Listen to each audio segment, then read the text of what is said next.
Hey, welcome back. Hey, here today we are talking about a particular nice system out here for game development. It's free, called raylib, and in raylib they have a lot of example projects as a showcase. It's a free system. You can go to itch.io and download the packages. It's available for those people using Windows, Macintosh, Linux, and other platforms. Android, you can go outport to iOS. There's HTML, Raspberry Pi editions of it. They have web browser palettes, other tools that go along with it. Also, there's some information here about showing you how you can make easy three-dimensional and two-dimensional projects using raylib. They're on the 5.5, I believe, right now. They update all the time. They add new sprites, and if you're not familiar with this idea of game jams, it's a nice and easy, fast system that you can use to look at like game jams. Like today, it is Valentine's Day. I know you really didn't get anything. Like I never get anything for any of these types of holidays as well. But they have game jams out there that you can compete with. This is one that starts. I think it started last night. It started a minute ago. It'll start in 1 minute. I mean, by the time you get this video out, it starts a game jam that lasts up until we'll look down here to see when this game jam ends. But they have some rules for game jams. You can create games. There's a lot of these game jams require you to be part of certain communities to participate sometimes. And other ones I was looking at the other day had a cash prize of like $1,000 on their page. I'm not really sure where it is, but I saw one. Since today is Valentine's Day, according to this thing, there's a jam here that starts in 7 hours. By the time you see this video, it'll be out already. They have game jams, but they have rules about the way the game should play. There should be certain themes about it. Other things that you kind of forget. Things that go along with a video game. You want to make sure it meets certain criteria and these certain social standards. But anyway, back to raylib.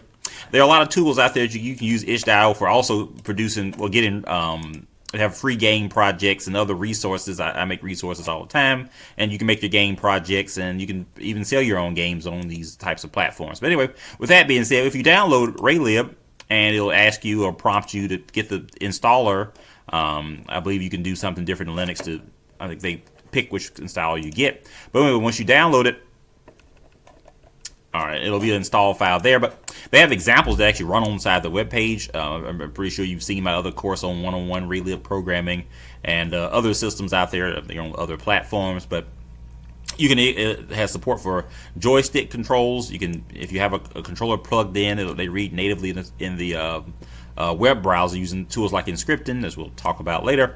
But there's also quick and fast 3D simulations that you can make, like this first person shooter controls here, and as compared to OpenGL and Vulkan and the other systems that you can develop with, it's not really that much code. It's maybe 40 or 50 lines of code and then as downloadable source, and then this is all you need to do is you create a project. Anyway, when you install it, there's some information regarding the camera. You have a camera object, and you dot, whatever part of it, because it's a struct. You can, parent some of the materials in here, and then it changes dynamically. So this is all you need to make a first-person, third-person shooter here. Not a lot of code. It runs easy. If you want to make a 2D game or 3D game, even down here at the bottom, they do things with lighting and shadow objects. You can, if you want to make a depending on this is what I call the potato computer I use for this, for my, so it even works well with that, and it's not really that much code. You just copy paste the lighting part into your game projects, and then there you go. And then they even have things with loaded in 3D models down here at the bottom of the examples. I'm not really sure if you've never been to raylib.com, looked at some of this. They have texture palettes for rotating cameras, and it runs pretty fast. Even on this computer has no graphics card in it. So it's doing pretty good for given the requirements of what I'm using right now. But anyway, you can actually load in models, and then they even have model animations for you can make pretty fast three-dimensional games because you can load in meshes, and you can even animate those. They even have code for animating different meshes and rotating the cameras, and it's a whole lot of fun stuff that you can do here. So you can just combine assets from one project to add it into another, because they have some of these models I realize there aren't. Because this computer's not so great. Like this ray marching example probably won't run on this system. We can try it out, but I don't think it's going to run on this thing. But Oh, yeah, it is running, but it's slow because there's no graphics card on this computer. But anyway, it does. They do have some of the newer graphical achievements that are available today.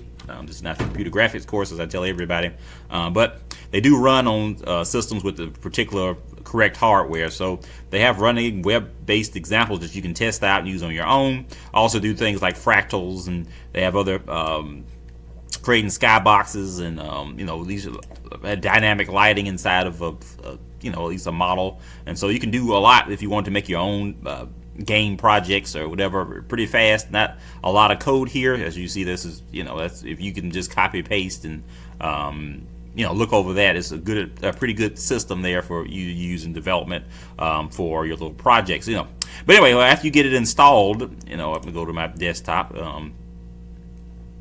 Yeah, when you click on the installer, I think it even turns on a game for you to play with.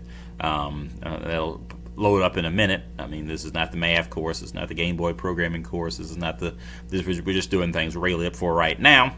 But if you just look at one of my other courses, hopefully you'll take a look at them. If you're making a homebrew games about Michael Jackson or any other character out there that you're working on, but it has games. Even the installer is a game. You'll pick your directory that I think it always installs in the C drive somewhere. But then there's it has a Raycaster first-person shooter, a part of it. You can see it's pretty fast. So if you want to change the graphics around, Halloween is a common theme that people try to take advantage of. So if you want to make your own horror game or a project, it even has support for you changing your own heads-up display elements, so you can make a nice, pretty fast project using raylib, and it runs pretty much on most of the systems I've tested it out on. So it's a lot of work, at least in the development process. But anyway, while that's being installed, well, there you go, it's done. So it'll give you a text editor.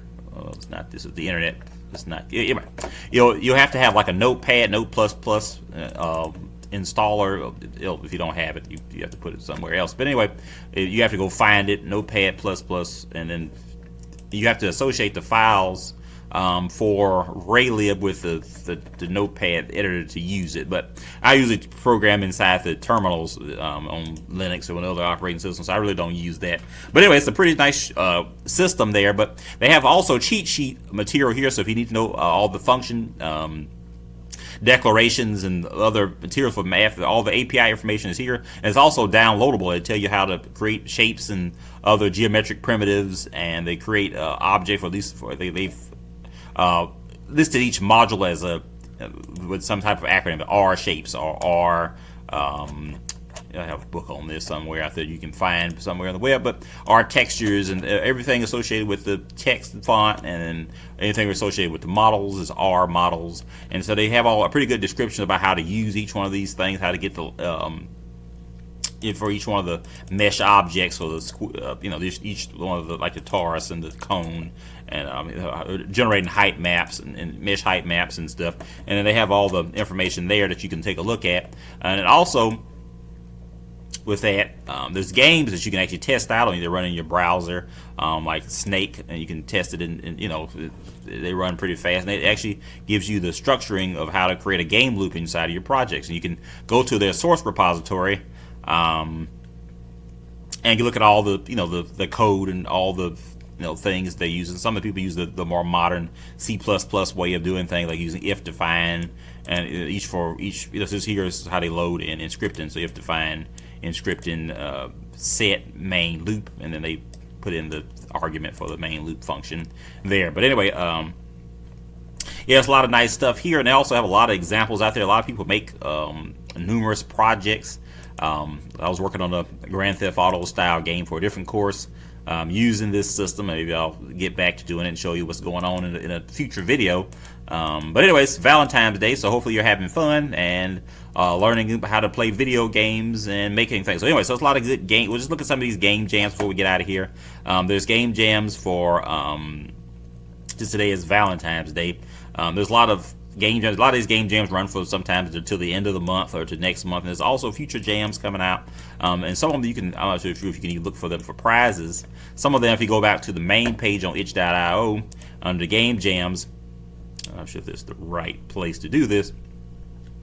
But anyway, some of them have Usually I think the Halloween one's a little bit more popular. But some of them if they have a cash prize or something like that, they put them. Some of these game jams have more than one person. You can enter it at a time. What's this one? Game Storm. It's 14 hours long. Co-op. Some of them have rules, and some of them aren't. I mean, I've never really participated in these things, but maybe later I might think about doing one. But there's a lot of good coding projects that you can take advantage of and look at. And so other future plans, like if you want to, this is the only site I know that you can actually search for one, different types of events inside as far as game jams. So if I'm looking for a one on SDL3. There's none for SDL3 right now. Hopefully it should make some. If I were looking for one in Pi Game, if there are any jams, they would list all the jams that were associated with those. You can actually play the past games. If I wanted to say I needed something that was Halloween, I hope I'm spelling this right. They'll show you all the Halloween games. I know that's what a lot of, for each year. You can look at some of their past projects and at least all the entries. They'll show the entries in one side, and they'll have all the lists of the games that people made for the Halloween games for you to test out. So another thing you can do on itch.io, you can actually look for project assets, and you can find assets for sound and graphical resources. I know people use these tools like raylib and things, and they stop making games because they don't have not that skill in graphical arts. But there's a lot of free art packages here, and also low poly metals and meshes for you to kind of experiment with until you learn how to draw your own graphical assets out there. There's other tools out there online like Blender. You can go to blender.org. Okay. Blender is one 3D modeling tool you can use out here. Blender, they're on version 5.0 right now. It's a free tool that there used to be a game engine associated with it.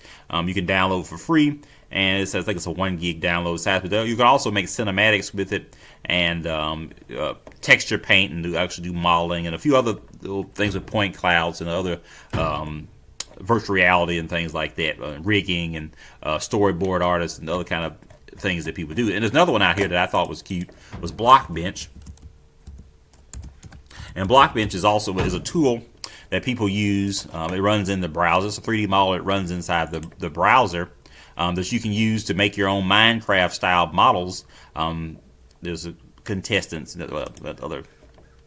You can make your own, draw your own Minecraft style and paint your own models and things and export it and use it for your game projects. Or if you're getting a little lazy on making anything, if you want to think about making something three-dimensional, this is the skin of the model here, and you can this is a low-end PC as well, so it even runs well it runs in the browser. You can actually download that, and there's another tool out there that people use other than Blender and Blockbench. It's other pixel, because there's a lot of low poly mesh objects that you can kind of manipulate if you're making a 3D project. If you're thinking about making something, a city-based game or some other kind of system, there's a lot of tools out there that helps you. You can make your own nice-looking city, or people even sell their models, or they make a game that's it takes you a minute to kind of make these nice projects, but people use them to show off in their portfolios of other projects that they think they could make and do, because there's a lot of developers out there who make games. They just use these free tools, and they get the free operating systems and the free sound systems, and they make strategy guides for the games and game boxes and things, and they make a pretty decent living making low poly material because people purchase it. If I say PS1, for example, there's a lot of low poly aesthetics that people kind of take advantage of for the game projects out here. They make, if you're familiar with a lot of people are probably a little bit older. They're not familiar with the different types of project assets out there. So you can just download some, using raylib, you can just download some trees and things and import them into your game projects pretty fast using raylib. So hopefully you'll have a little bit of fun playing around with raylib and looking at some of the projects that are out there. For example, there are a lot of good example projects that you can do, because all you have to do pretty much in raylib is if there's already a template project here, if I got these squares here, I can just swap them out using a model from, I download some PlayStation style model trees, or I can make my own using Blender or Blockbench. And then there's other material out here that you can find. There's even some people sell their own models if you need, a car or trees and acid winter like environments. You can just import the change the backgrounds here. Even raylib even has support for split screen. You can make whatever you're doing. You can make 2D games or 3D games. You can infinite runners, or you can output it to mobile. You can do a lot. You can make virtual reality, VR simulation things. It has support for showing scoreboards, and there's a lot of code there that runs natively in the browser thing. But I prefer to program inside the terminal. But that's just me because I do this for a living. So, but anyways, raylib has a lot of good support out there. A lot of people, it even does things with two-dimensional sprites. You can rotate the sprites, doing geometric configurations there, determine how the animation cycles and lower and upper. It's not very much code. We're talking about maybe 10, 20 lines of code with the spacing included. So you can do a lot with this system. Hopefully you'll have a lot of fun, and we will talk about learning a little bit more about raylib in a bit or later today. I'm not really sure what I have time for because I'm working on 10 or 12 other things. So if you'd like to learn more about using raylib, head over to raylib.com and look at some of the examples. And also there is a pretty good Wikipedia, or there's information there from the developer about what new changes and alterations they have. And it also, as they say on their website, if you're creating educational stuff, there's other systems that they have here, RayBAF, RayGUI, RayPNG, there's a lot of other things here. But if you're making educational stuff, they say that you can list it there, and then other people can learn from what you're doing. So there's a lot of people that follow raylib and look at all the alterations and things that happen out there because they've been in development since 2013. Making new versions, changing, fixing bugs. And so remember, if you're helping out with this in these communities, make sure you report bugs and errors and stuff so they can fix it for later versions of the game project. But anyway, raylib is a pretty nice and simple tool. Hopefully you're having a lot of fun playing, or at least learn about it today. Well, learn about it today to experiment for yourself, so you can make things here. And the creator, this is on here. Anyway, it's been used for a lot of projects out there. Is won numerous awards from different organizations and entities, and so there's a lot of support out there and other bindings for like Rust and Python and C#, and once you get things working, you can kind of show off. You can have it's a lot faster than, because it has support for at least the first version of OpenGL, and so you can get projects working pretty fast. If you want to make a game project or something to put in your portfolio as a developer, you'll have something ready to go. All you have to do is after that is worry about the graphics, and so that's something you can improve over time. But you'll have something to show people. You can get things working today, right? This is even 101, right? It's something you can get working today in your projects and not have to be bloated down with a lot of extra extraneous coding. So your simple Hello World program in raylib is pretty simple. You can actually go over to their examples here and look at how they create a basic window. Let's take a look at that before we get out of here. Maybe that's probably best. All you need to do is you include the header for the raylib library, right? And then you determine the constant, the screen width and height of the window, right? And then there's an argument for initializing the window, which takes in the parameter of the screen width and the parameter for the screen height. You call the set target FPS to 60, and that will regulate the frames per second. And inside your game loop, your while loop here, you have if the window should close function, you call that there, and then you have a begin draw, and there's an end draw, and then there's something to change the background, and then you just say draw text to put the information on the screen. You can, and raylib has their own set of colors, a color palette. Then you call close window, and then that's it. And that will get a window on the screen pretty fast. And then if you want to manipulate updating the screen, there's another example here about it. They talk about with delta time. You all for moving objects on the screen, pretty much all you have to do is if you drew something to the screen, you just have to update the value on that using what we call vec2. It's a struct that has an object and it has a point, and then there's some information related to the screen there to kind of divide that value for each update inside the cycle. And so inside the draw method, here begin draw, they changed it to rate right. I think they have 9 or 8 colors that they use that are defined. But anyway, for each update of that, you call information here, and even updating the screen information for putting text on screen is just draw text and wherever you want it to be, and its size, and then the color. And so it's it's pretty quick and easy there for drawing, regulating, putting things on the screen. Just simple project like this would normally take you maybe an hour, but in raylib it's like 5 or 10 minutes to get something working. And they even have a platformer example here in 2D platform. So if you want to make a platformer pretty fast, there's some information regarding structure if you never used it. And even define the collision point, right, as the center of the player, and then you can change the object attributes, and you can even zoom in and zoom out, which is something that's usually native in OpenGL. So because it's written like OpenGL is usually the center of the screen is where you would be for your information. But anyway, we'll talk more about that later. I'll see you in a bit, and we'll talk more about raylib.